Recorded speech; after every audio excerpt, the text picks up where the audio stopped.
ဝေဖန်မှုတွေခံရပေမယ့်ဆက်လက်လူဒန်းသူတွေရှိနေစေဖြစ်ပြီးတော့အလူငွေသိန်းပေါင်း3သိန်းကိုပြင်းမြောက်ခဲ့ပြီလို့ချပြလာခဲ့တဲ့ခိုင်နွေ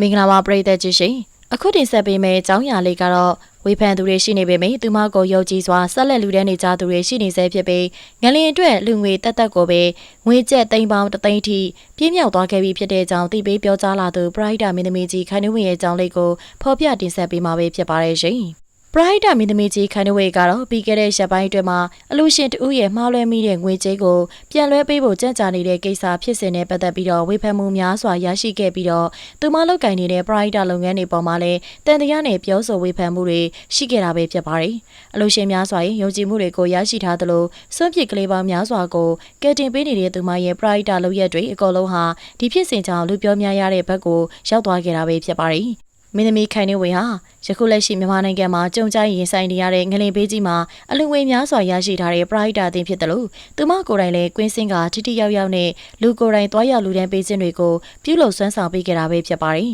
။ဒီလိုပရိုက်တာလုပ်ငန်းတွေလုပ်နေစဉ်မှာထိုင်းနိုင်ငံနယ်စပ်မဲဆောက်မှာနေထိုင်ကအထည်ချုပ်လုပ်ငန်းလုပ်ကိုင်သူမရှားထွက်နေရဲ့ဝင်းမားလွဲပြီးတော့330နီးပါးပြန်လွှဲခြင်းမရှိခဲ့တဲ့အတွက်အခုလိုဝေဖန်မှုတွေဖြစ်ပေါ်လာခဲ့ရတာပါ။မင်းသမီးခိုင်နေဝေကတော့မှားလွဲမိလို့ပြန်လွှဲပေးလိုက်တယ်ဆိုတဲ့ဘယ်လုပ်ငန်းစဉ်တွေဟာအဲ့လောက်ထိရိုးမရှင်းကြောင်းရှင်းပြတုတ်ပြန်ထားခဲ့တာပဲဖြစ်ပါတယ်။ဘလို့ပဲဖြစ်ဖြစ်မင်းသမီးခိုင်နေဝေဟာဒီဖြစ်ရဲ့ကြောင့်ဝေဖန်သူတွေအများပြားရှိလာခဲ့ပေမယ့်သူမရဲ့ Pride လုပ်ငန်းစဉ်တွေနဲ့သူမကိုယုံကြည်ကြဆဲလူရှင်တွေများစွာရှိနေခဲ့ပြီးငလင်အလူငွေကြီးတက်တက်ကိုပဲသိန်းပေါင်း3သိန်းပြည့်မြောက်သွားခဲ့ပြီဖြစ်ကြောင်းအသိပေးကြေညာခဲ့တာပဲဖြစ်ပါတယ်။ငလင်အတွက်တီးတန့်အလူငွေသိန်းပေါင်း3သိန်းပြည့်ပါပြီရှင်။ဆက်လက်ပြီးတော့သာသနာဆောင်များလူနေအိမ်များပြန်လည်ဆောက်လုပ်ပြုပြင်ရေးအတွက်9ရက်သားသိန်းမင်းများအလူအဖြစ်ဘီလက်မြေအိတ်ပေါင်း9000တန်မုံငွေကျပ်သိန်း1000ဝန်းကျင်ခန့်ကိုမန်လေးစကိုင်းပြည်မနာနေပြီးတော့ပျော်ဝဲအစားရှိသောငလင်ဘေးတင်နေရာများကိုဆက်လက်ပို့ဆောင်လူဒန်းသွားမည်ဖြစ်ပါတယ်။အားလုံးပဲထက်တူထက်မြညီတူညီမျှတာရုခေါ်ဆိုနိုင်ကြပါစေရှင်။တက်ကြီးပေါများလူပုဂ္ဂိုလ်များကိုစား